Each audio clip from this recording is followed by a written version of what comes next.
Oh hey, I'm glad you're here. Growing up in a video store, I was used to my surroundings. I knew right where DEF CON 4 was, where to find Circuitry Man, where to find Evil Dead. This was pre-internet, so what we had was, as far as I knew, everything. Of course, that wasn't true at all, which is why it was such a treat to go to another video store. It made me feel like Jack Skellington in The Nightmare Before Christmas. I'd be like, what's this? What's this? Rogero Deodato directed a movie called Live Like a Cop, Die Like a Man. We don't have this. Or stroll over to the horror section. What's this? Samantha Eggar was in a movie called Demonoid, a crawling hand movie. I love crawling hand movies. The discovery was always so satisfying, especially if you got to rent the movie and it ruled, which is the case for this episode. So let's just get right to it. The film is Peacock King, the guest is Joe Scola, and this is VHS Presents New Releases and Late Returns.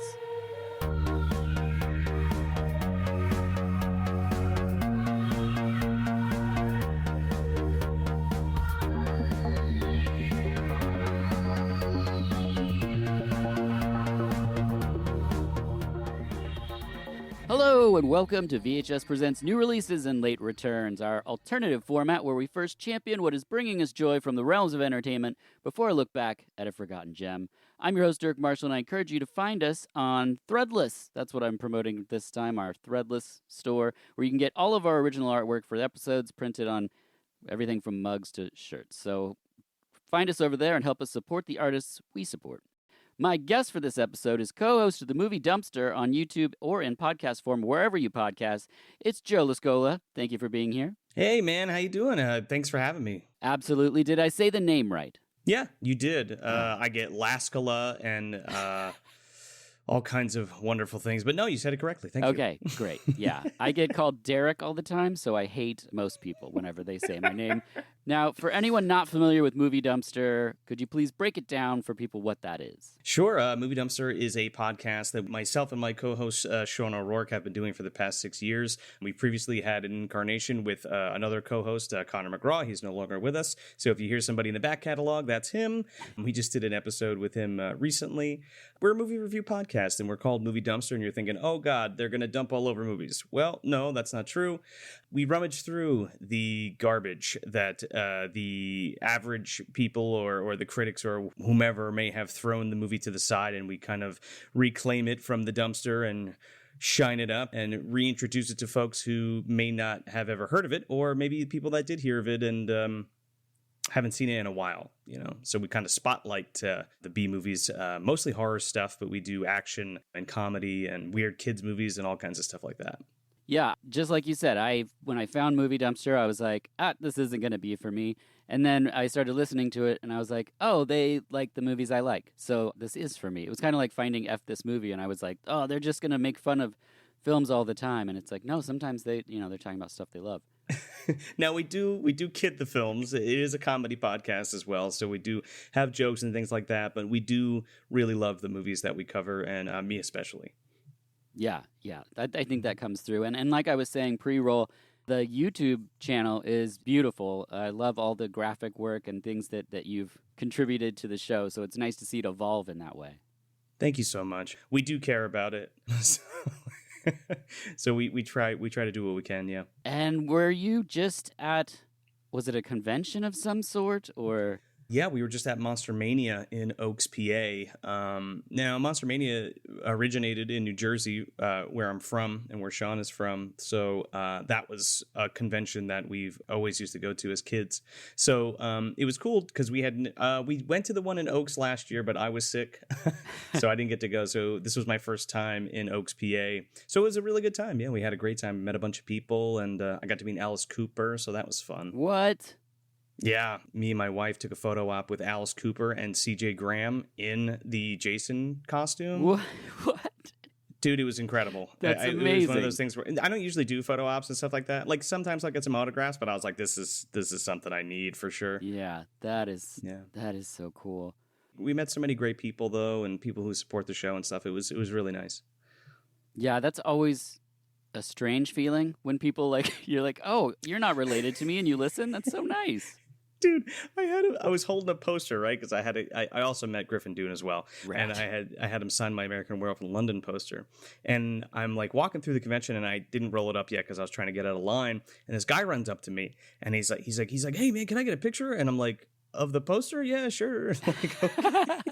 So, and he's like, no man, like I listened to the show, and I'm like, oh, it was just That's so absolutely cool. bizarre. It was Yeah, bizarre.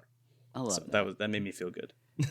Yeah, it's great when you put something out there and like you find like-minded people, like they just hear you and then you're kind of drawn together. Like I just love the byproduct of that, you know? It's like it helps that you're not doing a podcast where you're just angry about movies because then you you would just get angry people probably, but Uh, you know, you're getting people that are passionate about film. Absolutely. And there's so many people that have been like, oh, I remember that movie. And they usually will message us or leave a comment like, I grew up with this film, or like, this was a really important film for like me and my dad, or like me and my family, or what have you. So that makes us really, really good. And it's fun to kind of connect with people through art and film and B movies and stuff like that. Speaking of connecting, it's time for us to talk new releases, and we're going to start in print. Is there anything you're currently reading at this time? I'm a sadist, so I'm currently reading like 4 different things at the same time. Sure. And it's just one of those things where it depends on kind of what mood I'm in that Hmm. night before bed. So I'm rereading all of the Beast House series from Richard Lehman, which I really like. I'm not familiar with Uh, Beast House.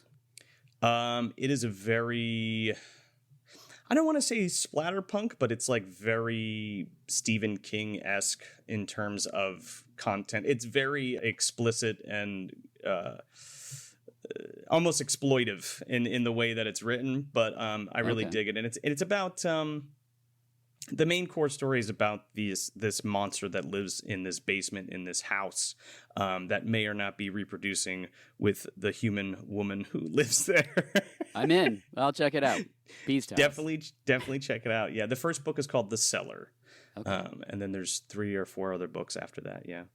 And then I have some other like theology type books. The Brimstone Deceit is one by Joshua Cutchin that I'm going through now, and it's how smells relate to evil and good, and how the olfactory senses kind of trigger memories and events and all kinds of stuff like that. It's super interesting. The history of the smells of, i.e., brimstone, and how they relate to the devil and stuff like that. And roses are like angelic.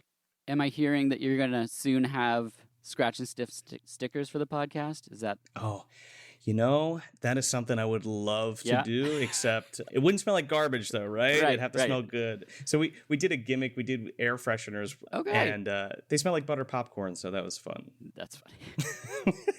It's way better than garbage. Oh, totally. I'm reading the Teenage Mutant Ninja Turtles, the Eastman and Laird run. I'm going back through those Classic, in like the yep. big collections. And the last one is American Cosmic by D.W. Pasulka, I believe that's what it is. Yeah. And that's kind of like ufology and how the current scientific community kind of shuns it. And you're kind of looked at as a crackpot, basically. And there's well-respected scientists that are under pseudonyms in the book talking about experiences and things they found and stuff like that. So it's very interesting. Interesting. That's quite a variety of things that you're reading. So I'm impressed. I love cryptozoology and all kinds of weird stuff like UFOs, ghosts, paranormal, all kinds of stuff like that. Yeah. Okay. I am the opposite. I read one thing at a time, and I'm a really fast reader. I don't read often, but when I do, it's like a speed race. And so I just finished a book on anime, and that was fascinating. And now I'm reading Sausages, The Making of Dog Soldiers.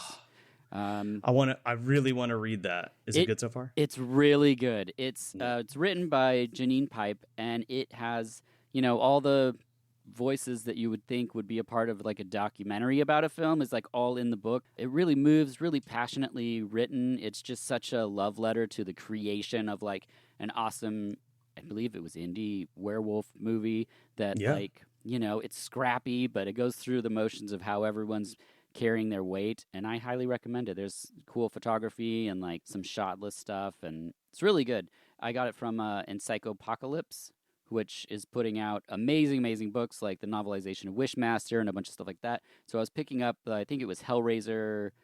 Bloodlines. I grabbed Yes. that one. Yeah. So when I was grabbing that, I was like, well, once the wallet's open. So I threw this Yeah. in and definitely don't regret it. So I recommend Sausages, The Making of Dog Soldiers to anyone that loves to read about that kind of thing. Which brings us now to music. Anything you're currently listening to? Oh, geez, man. Is that the same thing? You listen to it? Well, I listen to everything, Yeah. dude, Okay. and it really depends on the mood I'm in. You know what's funny? I mean, I've talked about it before on my show and stuff, but a big thing I listen to, especially when I'm working, it helps me focus. I don't know why, but it's K-pop. I love K-pop. Oh, yeah, yeah. You're not alone. I had another guest on who loves K-pop. Yeah, I love like Red Velvet and Blue Jeans are great. aespa, Blackpink, stuff like that. Really, really, pretty much anything. And Tokyo City Pop is a good one that I really enjoy. I'm a synth guy. Yeah. I love soundtracks. I guess that's where that kind of stems from. So I'm always listening to soundtracks. Also, like I have appreciation for everything from classical music to rock and roll. The only thing I don't do is really country. It's not for me. I hear you there. Did you watch that new Fincher movie, The Killer?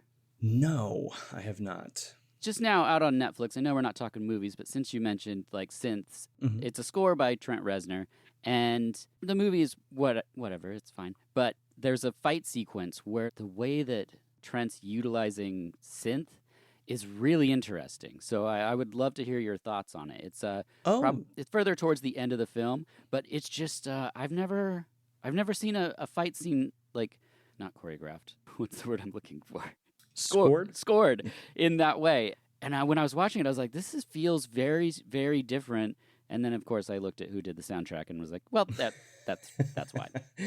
My wife is a huge Nine Inch Nails Trent Reznor fan. Mm. So yeah, I'll definitely be checking that out and letting her know too. Yeah, I have a bootleg I see that. video collection over here just to remind people that like we used to pay $25 for a bootleg VHS tape. Yeah, you know, that's I have a couple of them actually around because when the Broken EP came out, I had to get all the videos of that because they couldn't even play most of them on MTV. Paid a pretty penny for that. And speaking of 90s industrial, the two albums I'm going to talk about are 90s industrial. This time of year, I'm so busy work-wise that I listen to a lot of like high BPM stuff or like more aggressive things so that I'm just like, it's either super driving minimal techno or like industrial rock stuff because I lived through the 90s. And so two of those albums I'm going to talk about is a band called Screw. They had an album called Dusted in 1994, put out on Metal Blade Records. It's just like super satisfying industrial metal. If you like pre-Psalm 69 Ministry, that's basically what it sounds like. It's got a little bit more electronic stuff because that's what I really gravitated towards mostly. But it's great. I love it. And the second one is Drown, Hold On to the Hollow from 1994 again. It is a band that started in 87 by this guy, Lauren Bouquet, but it wasn't until the 90s when a gentleman named Joseph Bishara joined the guitar and electronics for the band. Joseph, of course, goes on to score the movies Insidious, Conjuring, etc., etc. Amazing, like, synth programming in this release. It's just super hard industrial metal, like, to the point where, because I came to industrial from, like, new wave stuff. And, Right. and this was, like, so dude-centric aggressive that like I was like, I don't know if this is for me, but then after a while I was like, yeah, I really like this. This is good. There's no, I like that industrial rarely had guitar solos. I just wanted like crunchy music is what I was into. So Drown, Hold On to the Hollow, I highly recommend that album. Which brings us to games. I don't know, Joe, do you play games? I do, but I'm very selective. So I'll always play like the new Zelda or the new Resident Evil or the new Mario, but I did not play the new Mario. What have I been playing? I guess that's it. I've been playing Tears of the Kingdom when I can. I think the last one before that. So I have a PS4. I don't have a PS5. If I had a PS5, I'd be playing the new Star Wars game. I'd be playing the new Spider-Man, and I do not. So Christmas is coming. Christmas is certainly coming. I've been playing Remnant 2. I've said it before on the podcast. I absolutely love the Remnant games. And there's a new DLC that came out today that I may have almost tried to take a peek at right before we recorded. I just love the gameplay of these things, and they're dark, and there's creatures and monsters, and it's super hard, and then through trials and tribulations, you get better at it somehow. I don't even understand how it works. I love these games, so that's mainly what I'm playing. we're coming out of October at the time of this recording, and I guess we're like midway through November. Anyway, not important. Yeah. This will come out later too, so people are like, "Why'd you even talk about what month it is?"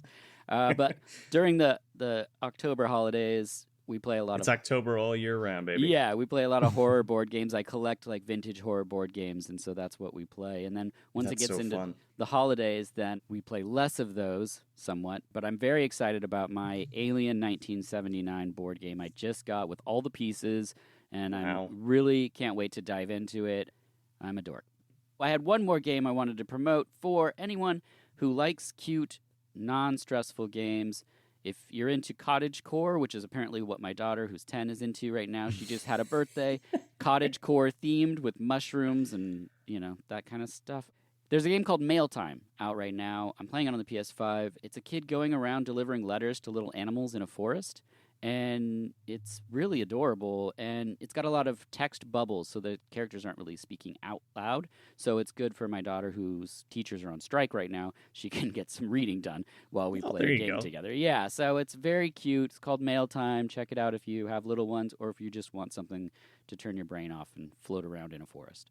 Sounds like my wife's speed. Yeah, she's going to play that one. Oh, there you go. Yeah, I mean, I enjoy it, but it's a drastic change from Remnant.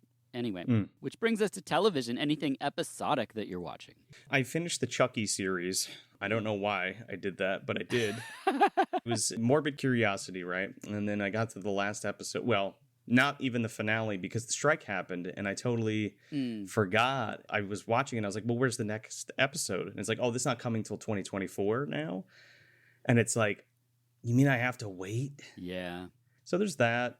The only other TV I really watch are like game show stuff. We went back and revisited like Legends of the Hidden Temple and Nick Arcade and stuff like that. And that's always fun. Dude, like when we have dinner, like that's our football, right? We put on Legends of the Hidden Temple. We're screaming at the television and stuff. What's the dude's name? Which one? Kirk Fogg. Yes. Or Olmec is the... Olmec, I remember Olmec. Yeah. I couldn't remember that dude. Yeah. And then, like, we'll watch the Great British Baking Show, which I really like. It's very cozy. And it's a nice way to decompress after a very stressful day. Yeah, speaking of decompression, what we watch right now is the Hallmark Channel. This is the time. We sign up for the app for this month and December, and we watch all of the... Because it's like, it's literally no stakes. Like, I always joke that it's like... A highfalutin lawyer lady travels back to a small town and meets a guy who chops wood. Are they going to get together? They're together. Like, that's the... you don't feel like there's anything at stake, and no one's ever really mad at anything, and it's completely Christmassy. And so for us at this time of year, that's what we gravitate towards. Also, they're just insane with garland. I know I've said it before on the podcast, but they put it on everything, so you can't forget that it's a Christmas movie. So they'll put it on like an oven and a stove and like places where it would completely melt and catch fire, and they will throw garland on it. I go crazy for it. On that channel, we're watching a show called The Way Home. It stars Andy McDowell, and it's 3 generations of strong, independent women time traveling to reconnect with each other. It's 10 episodes. We just finished it last night, and so now we're back to the movies. But that's one episodic thing. I heard an O. Were you writing this one down? Oh, yeah, I'm taking notes because my wife's going to freak. She loves Andy McDowell. One of her favorite movies is Groundhog Day. So, yeah. And if it's a Christmas movie with time travel in it, well, we're there. This one's not really Christmas. It's just a show that's on the channel. So we got sucked into it because my wife's mother just had a lung surgery, and so she's kind of hanging out. Oh, geez, I hope everything's okay. She is, thank you. And she's recouping and watching some Hallmark because it's not going to stress her out. So her and her mom were both watching that show. So I hopped on there too. And then I'm also started Onimusha, which is on Netflix, and it's directed by Takashi Miike, who I adore. And it's basically this guy that has the heart of a warrior, and he wields this glove thing that can collect demons, and he has to collect like 33 in 33 days or something. I don't know. It's beautiful animation. You can totally tell that Miike's involved. There's some very Miike flourishes, and I've only seen the first episode at this point. But after reading the anime book, I'm kind of giving myself over to this art form to kind of check and see what's out there and be up on some new things as well. So that's Onimusha. That sounds great. I think I have 1 or 2 more seasons to go through for Castlevania, but I think I finished the 4th one a couple weeks ago. So I'm How what? enjoying that series. It was good. Yeah, I went to start that one and then just got sidetracked, and so I need to double back around on that. Worthwhile? Oh, I mean, if you're a Castlevania fan, Yeah, yes. cool. I I am. think it's very good. Yeah. I really enjoyed not being good at the game. So, It's one of my faves. yeah. No, I loved it, but I was terrible in the arcade. Which brings us to movies. Anything you're currently watching movie-wise? I watched When Evil Lurks. Yes, that's on my list too. Oh my goodness, just do it. Have you seen Terrified? Yeah, that's why I watched Okay. this one. I'd been hearing about it, and I was like, don't tell me anything, don't tell me anything. Because after seeing Terrified, I was like, I just want to see what's happening. And I almost regretted it multiple times while watching this movie. Oh man, going in blind is the way to do it for Yes. sure. You can watch the trailer, but if you haven't seen the trailer and you don't know what we're talking about, and you've Don't. seen Terrified or you're into it, definitely just check it out because When Evil Lurks was a really good time. It was actually kind of shocking. It had me on the edge of my seat, Yeah. which I Yes. haven't been in a while, so that felt good. No. Yeah, it reminded me of the way I felt about some of the extreme stuff in the early 2000s, especially things like out of Japan, where it would start and you're like, this is where we're starting? Because I know we're going to crescendo and this is the start. And then I would be like Right. super nervous. That's what this director does, the exact same thing. And that is Damien Rug. It's Rugna, and I've never heard it said. Rugna? I have no idea. Runa? Rugine? Yeah, you're probably correct. It's basically two brothers find a demon-infected man that's about to give birth, and then things go from that point.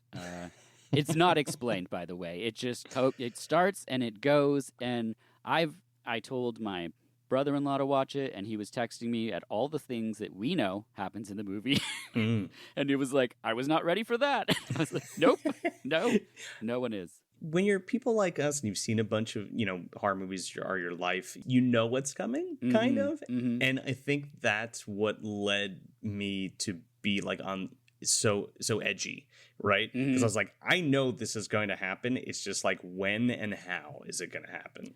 Yeah, and some of the body stuff that happens in movies, like Possessor. Yeah. Yeah, it just had like they're not pulling away from stuff that they would have pulled away from in like the 80s and 90s, or the practical effects would have given us a little sort of safety net of being like, okay, this isn't real, because now stuff looks really real and they're just not cutting from it, and I'm like, okay, wow, I was not ready to sit in that, but okay. Because when I think about it, there's like three big key scenes in that film, and it takes a little while to get to each one, and they hit you right out of nowhere, and you're like, oh, okay. Yeah, they're impactful. It's a hard one to talk around too, because I want to say like all the great things, but I will leave it to people to discover. What else you got? I think that's it. I'm going to see Thanksgiving on Thursday. That's my next movie that I want to check out. I mean, been waiting 16 years for this film. Let's see if it lives up to the hype. We're going to be covering it on the show too, if you're interested in checking that out. Yeah, definitely. So. Okay, I just have a couple. I watched Suitable Flesh. Oh, how was that? That's on my list. Yeah, so 2023, directed by Joe Lynch, who did Mayhem, Everly, Wrong Turn 2. A psychiatrist becomes obsessed with one of her young patients, and she later discovers is linked to an ancient curse. It's got Barbara Crampton, Heather Graham. I love it. I mean, I think it's really ballsy to make this like 90s aesthetic, erotic thriller H.P. Lovecraft movie is kind of what it is.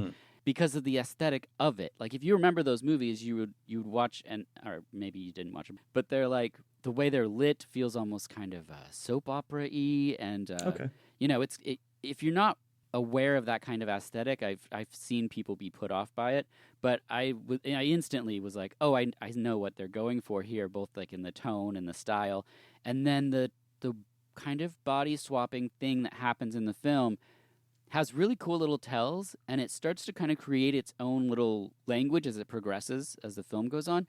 Interesting. So it really won me over. I had a great time with it. I think the performances are amazing.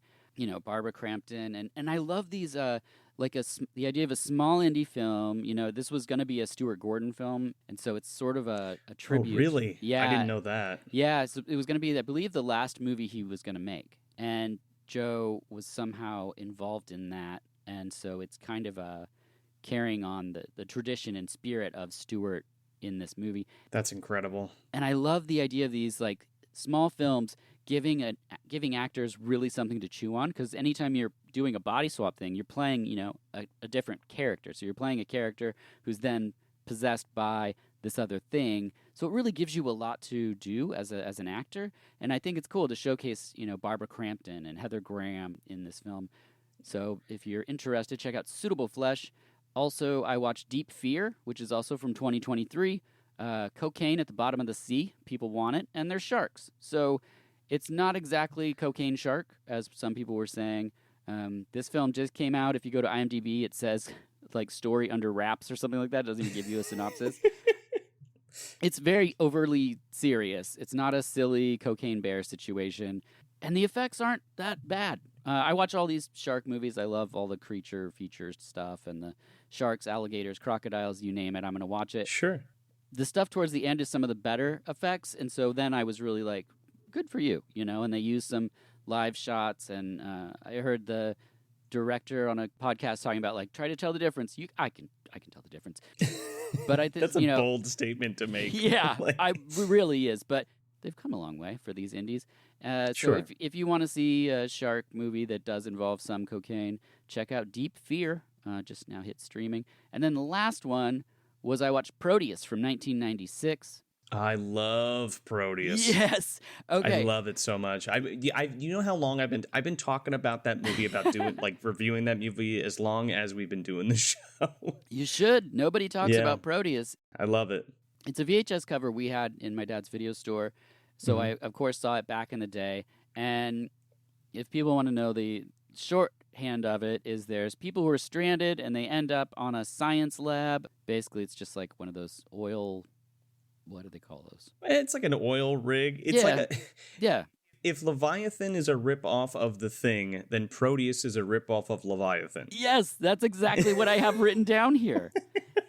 It's like a low-budget Lovecraftian thing. Is kind of the other thing I put down. But I love that. I mean, first of all, it's directed by Bob Keane, who's the special effects artist from Life Force, Hellraiser 1 and 3. So the makeup effects are really the star, which is great for something like this. Doug Bradley shows up in crazy old man makeup. And like at the end. And I remember as a kid, people being like, Doug Bradley's in that movie. And I'm like, where? Yeah. Oh. Yeah. It's like you hear the voice and you're like, that sounds like Doug Bradley, but it looks like his grandpa. I don't know what's happening. And there's like a body swap element kind of thing going on here. And the first time you start seeing the creature faces, Proteus is so fun. I enjoy it so much. I love that it's like serious, again, soap opera-y in the acting, but then the effects are so wild. And when you get the big payoff at the end, I was like, no complaints here. I absolutely love this.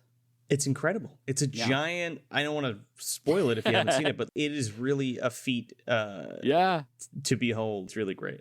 It's really good. And it keeps doing things as the movie progresses that, like, they wouldn't need to do, but I just love that they do it. Like the part where the lady scientist, like, grabs the lead and throws him through a window and then marches away like Frankenstein. Like, it's, like, so cool. Oh, man. If that sounds great, people, check out Proteus from 1996. I love it. And so does Joe. I do. Yeah. Which means it's time for our late return to Peacock King from 1988. Joe, what's your history with Peacock King? Oh, my goodness. You know something? I had never saw this until you brought it to my attention. I've seen a lot of Hong Kong special effects films and Japanese special effects films, a lot of J-horror stuff, but I'm by no means an expert. The Story of Ricky is one of my favorites of those.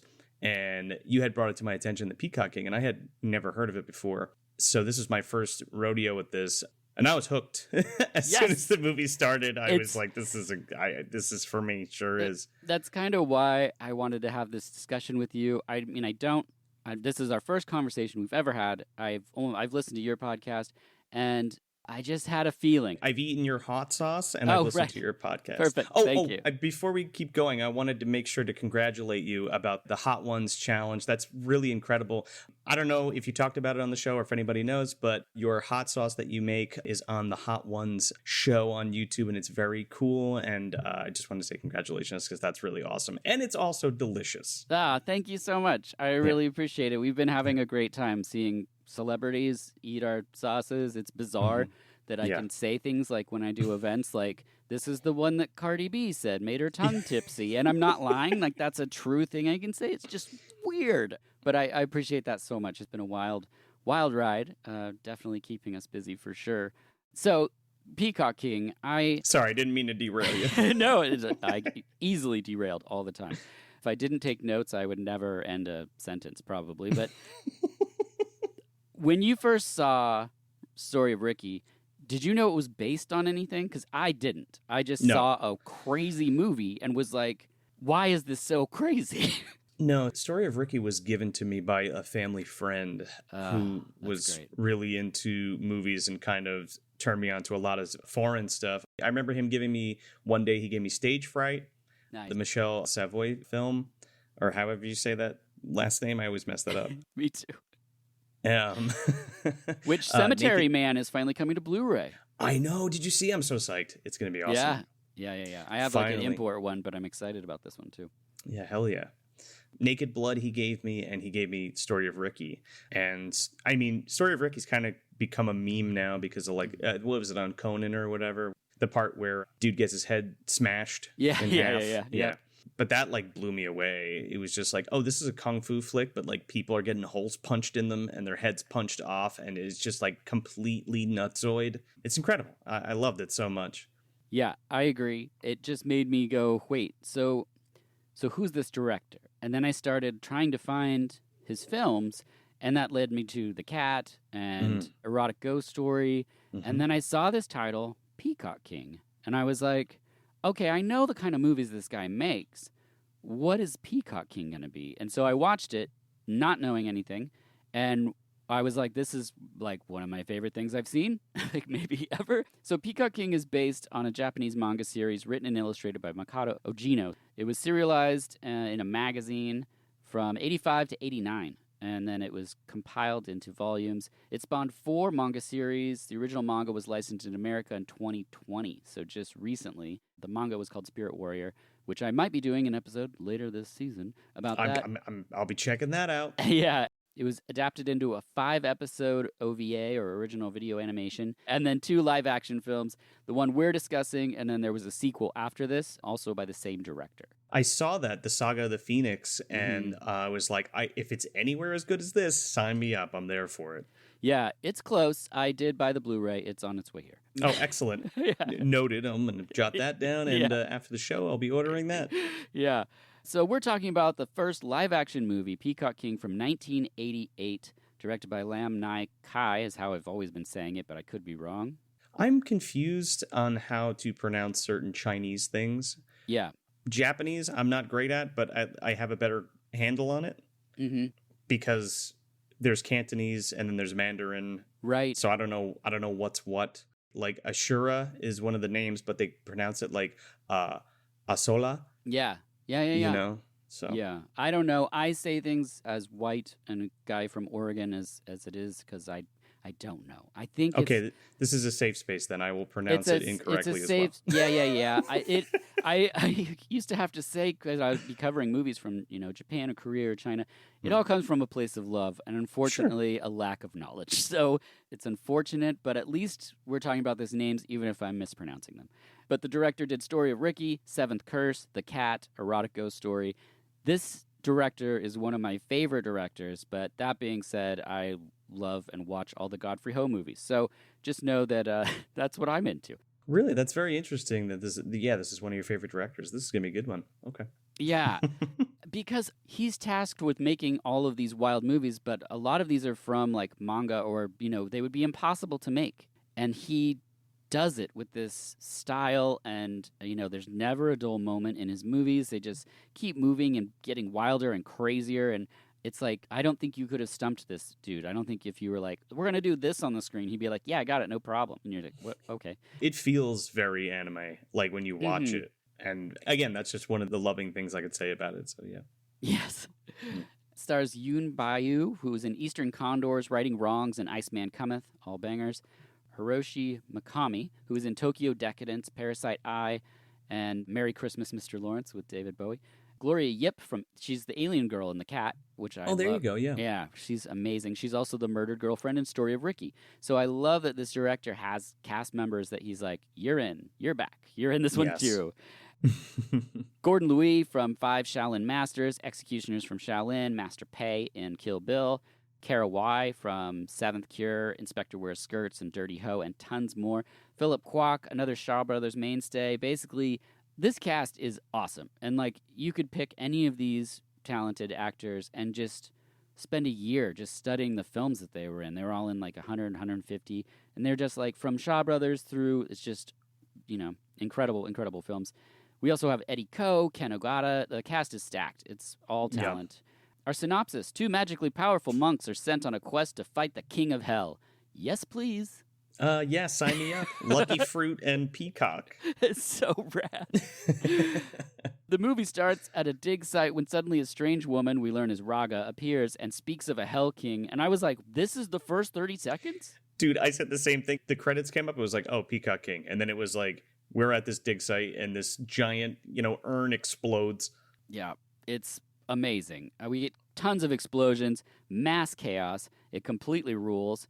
Shura, the Hell Virgin, arrives, and I was like, okay, well, I'm down for Hell Virgin. This sounds great. We have the Hell Agent. We have the Hell Virgin. Yep. We're gonna open that door to hell, baby. Here we go. Yeah, she's got gold eyes, which is a rad effect. She shoots giant fireballs that explode the trucks multiple times. It's man, they really got their mileage out of that van shot, but it looks so good. It looks so good. I was like, do it again. It's like the first time I saw Ong Bak, and I was like, shit, yeah, if I could do that with my body, you'd watch it 3 times, of course. Yeah. The 2 ladies are going to open hell holes. That's the plot. So we got a Hell King, we got hell holes, we have the Hell Virgin. It's awesome. We meet Peacock, who gets sent to the hell hole to stop the Hell King. It's just like... It's great. It's so good. Lucky Fruit is tasked also with stopping the Hell King. And then we get to a department store where they're setting up giant dinosaurs. Now, not having seen this movie, were you ready for what was going to go on with these dinosaurs? No, dude. There was several times I was like, "Oh, okay, that's what we're doing. All right, yes, yeah." I was loving every second of it. It was like a Ren and Stimpy cartoon with my eyes like on the screen, just sucking all over it, like. Yeah, and I kept thinking like, oh well, at some point, like it's not going to be awesome, but no, it's just continually awesome through the whole thing. Because the next thing that happens is Peacock encounters a Big Mac wrapper with little claymation imps in it. Oh my god, the stop motion I was not ready for either, and I was like, what? Wait, what? Okay, we have these little, well, not Qui-Gon, but like whatever the Chinese equivalent is of that. Right. The little ghosts and the imps and stuff, and they're all like these weird stop motion creatures. It was incredible. I was like, this is fantastic. I'm loving it. Yeah, just like Story of Ricky or whatever, all of his movies, The Cat, there is lore and reasoning behind it, but it happens in like the manga or anime. Like, we don't get it in the movie. So when they're just like these little imp things show up, he hasn't even addressed that that's an option in the movie. No, but we're just supposed to accept it because he's like, well, this guy kills demons and stuff, and you kind of get that storytelling through like this and like a little bit later when he picks it off of what's her face. So. Yes, yeah, and one of the imps gets eaten by a dog, but one of them just goes up a dude's pant leg, and we never see that guy again. And I just love that. And just that's all we needed.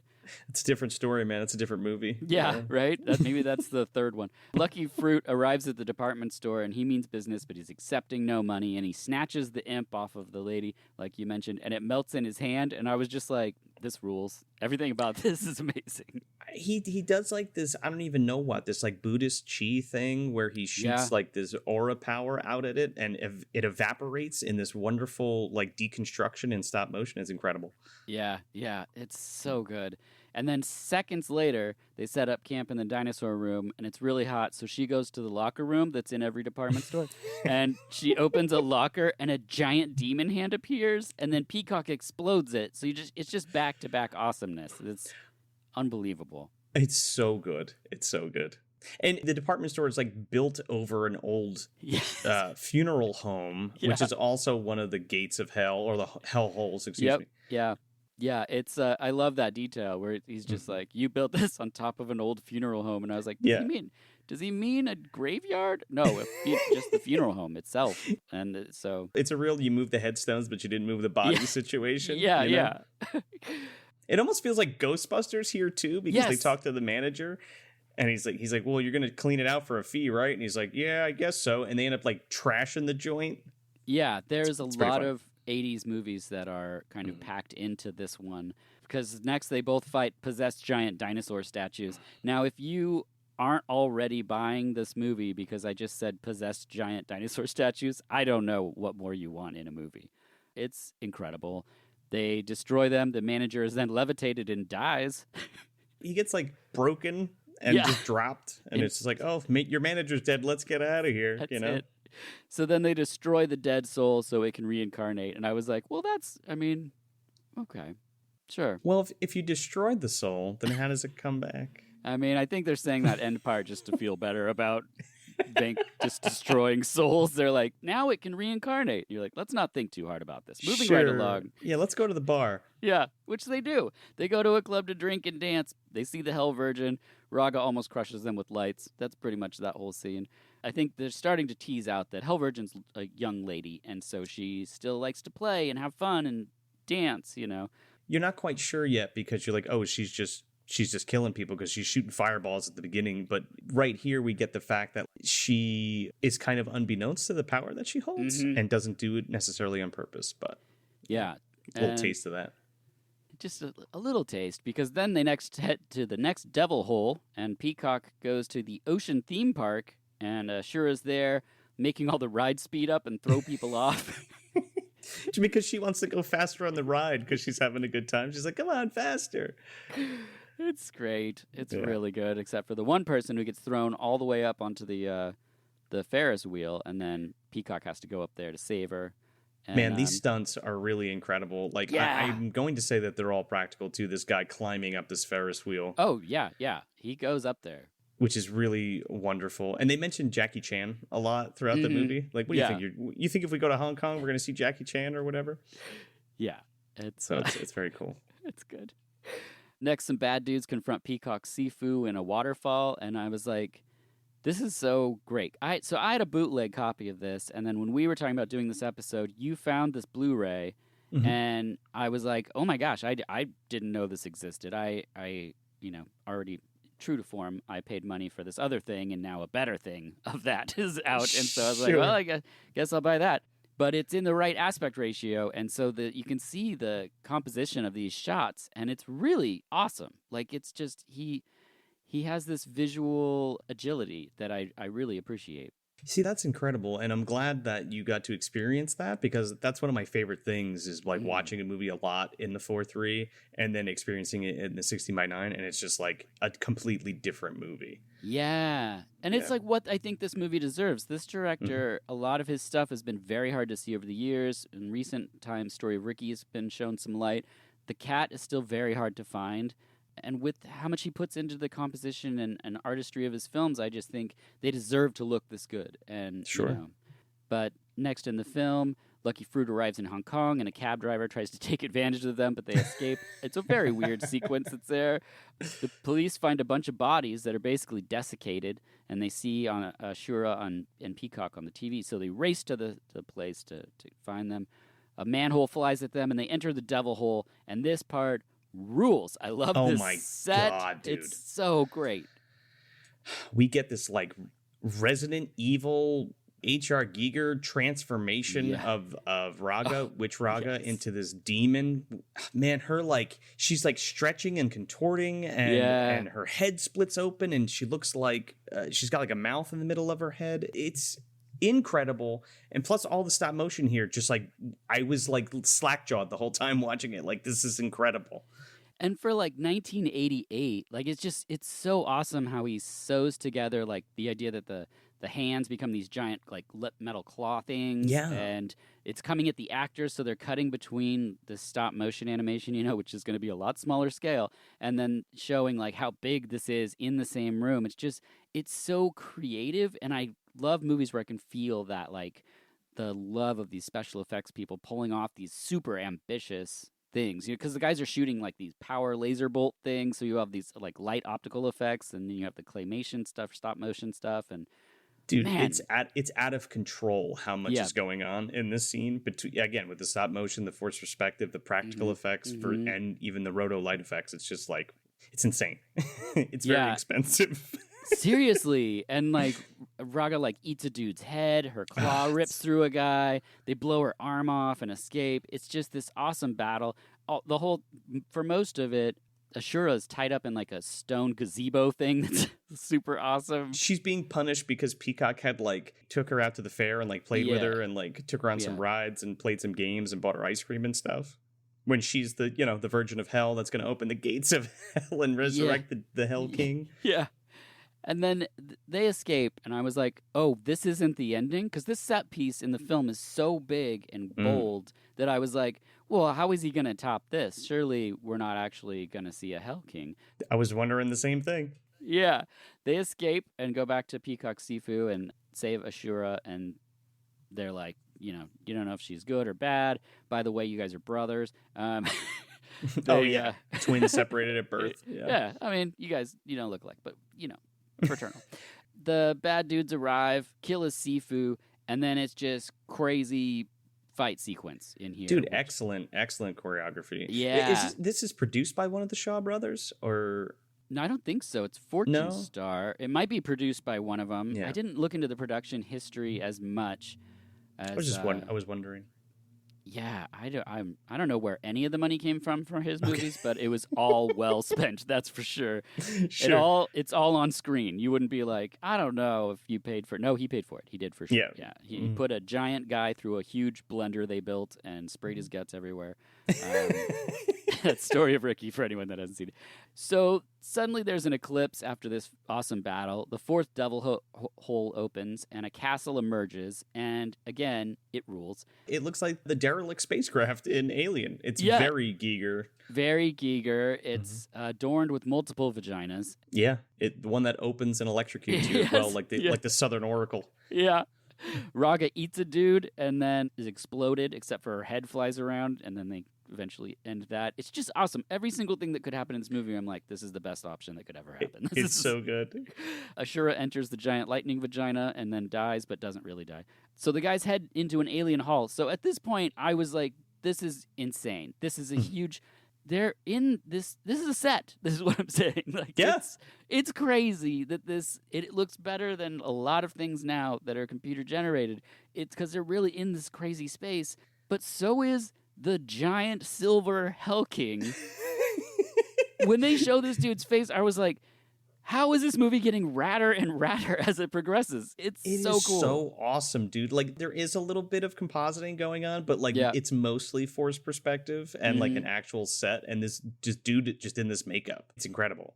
It's so cool. And the Hell He's King like is smacking dudes around. He like grabs the one bald guy and like crushes him in his hand and just drops him, and he's just absolutely mutilated. It is so rad. And he's like completely expressionless the whole time. It's just really rewatching this movie is so much more fun after you've seen it because you're anticipating all these visuals. And this battle when he's swatting people and then Peacock stabs him and is absorbed into his skin and he's like under jello or something. It's like, what is happening? I don't even understand the rules of this world with their magic. No, I don't understand the rules because somehow Ashura's back again and she like gives her soul or something and flies into the Hell King to get him out. Yeah, she becomes a fireball and retrieves Peacock, and we're just like, I guess that's how you retrieve Peacock from a Hell King. Who am I to argue, right? But then the Sons of Yang band together and they summon the giant peacock with their chi, I guess. Yeah, and it starts flapping its wings, and man, it just blasts him right back into hell, I guess. And then before you can even turn to someone and say, that was rad, the coolest music starts. And you see them slow motion walk out of smoke, and it's daytime now. And I was like, that's the coolest way to end it. I mean, it's great. It's like a rock and roll Chinese fantasy. It's great.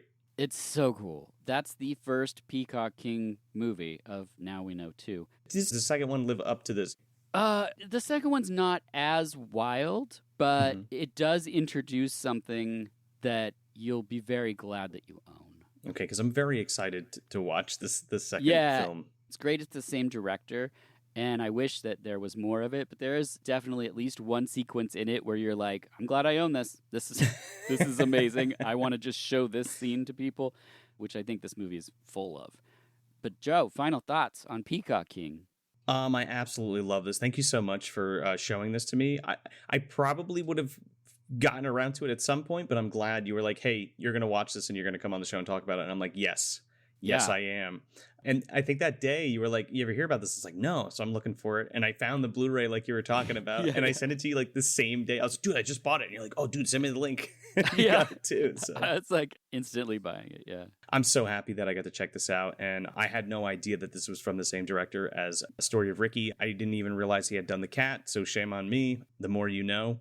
It's got all the hallmarks that make a really good foreign fantasy movie for me. I mean, you got stop motion, you got crazy demons, you got practical, crazy, slimy, gross practical effects. It almost has this kind of like Ray Harryhausen Clash of the Titans kind of feel to it that made me feel so cozy watching it.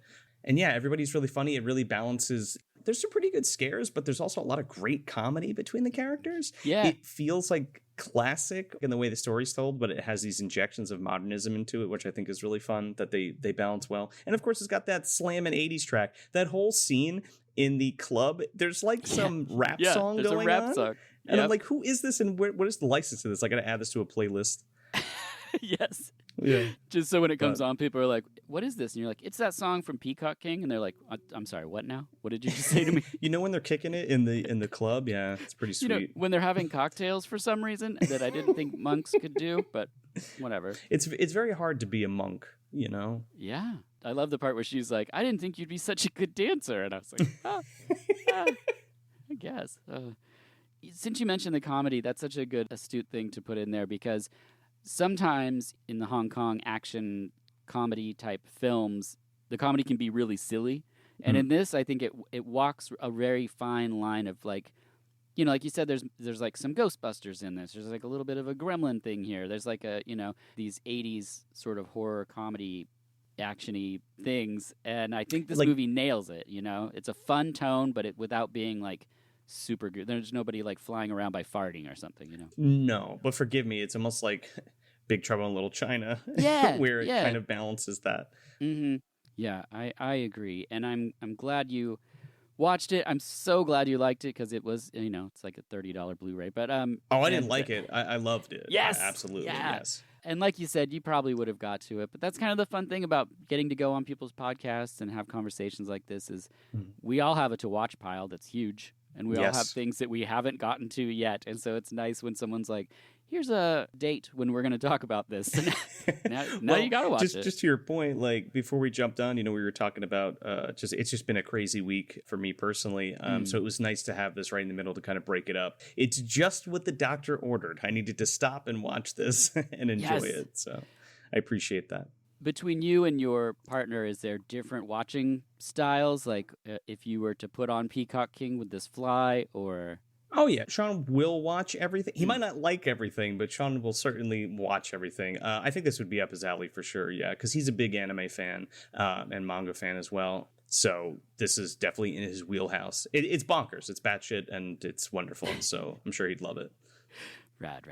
Perfect. Well, is there anything you can tell us about what's going on at the podcast, on the YouTube channel? Anything people can look forward to? Yeah, you know, we're hot off the trails of November, so we got a couple cool things in there. We did Dolls in the Company of Wolves, and we did a review of Thanksgiving, so you can check that out right now. But currently, we are in our Trashing Through the Snow month, our annual Trashing Through the Snow month that we do every year for Christmas or the Christmas season for December. And we got some good stuff for you. We have Silent Night, Bloody Night, and we're going to be covering Gremlins, too, at the end of the month. So stay tuned for that. That's awesome. I can't wait to have listened to the Dolls episode. I love Dolls. Oh, it's one of my favorites. Yeah. And that box set that they put out, the video store box set, did you have to pick that up? Yeah, the Arrow. Oh, dude, funny story. Just real quick. I pre-ordered it. Me and too. Usually with a pre-order, they take your money and you say, yes, I ordered it. Yes, I did. I paid you the money, and when it comes in, send it to me. I don't know how I didn't get notifications or whatever, but the payment didn't like as soon as they were ready to ship, they charged me. And I guess the money wasn't there or it was overdrawn or something, but they ended up canceling the order. I'm seeing everybody get their stuff. I'm like, oh, mine will be here soon. This is great. I'm so excited. Mine will be here any day now.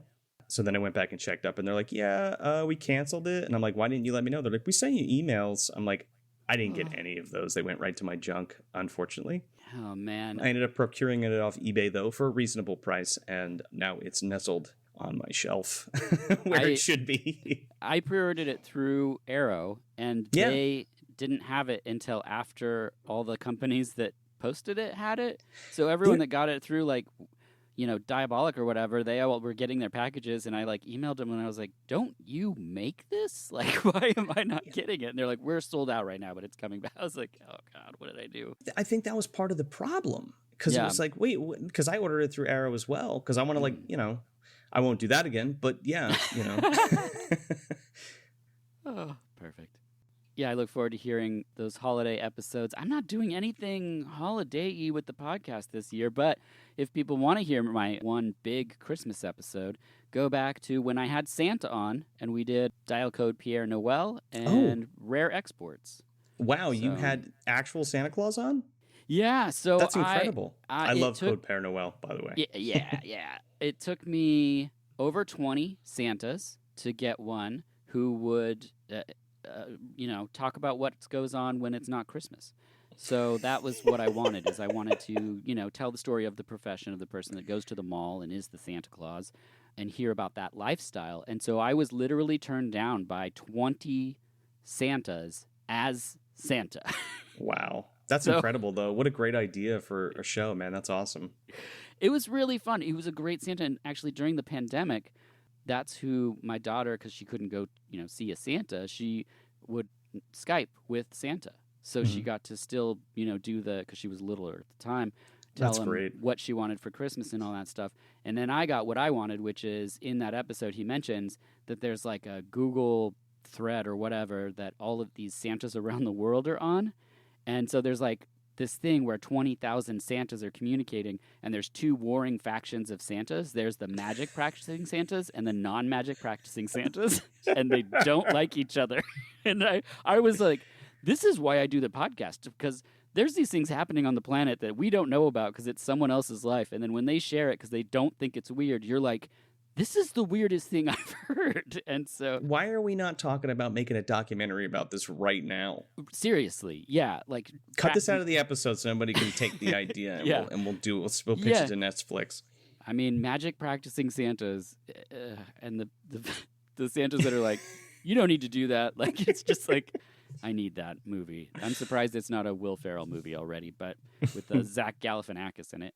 Well, Joe, this has been awesome. I'm so thankful that we were able to find time. Thank you for watching this movie, for buying this movie, and for spending this time with me. Of course, man. Thank you so much. I really appreciate you having me on. Thanks for listening to the show. I appreciate all the kind words that you've given me and the show throughout the episode. I really do appreciate it, and think what you're doing is great, and your hot sauce rules. And wish you all the best, dude. And then we'll get you on next year. That'll be fun. You want to come over to the dumpster?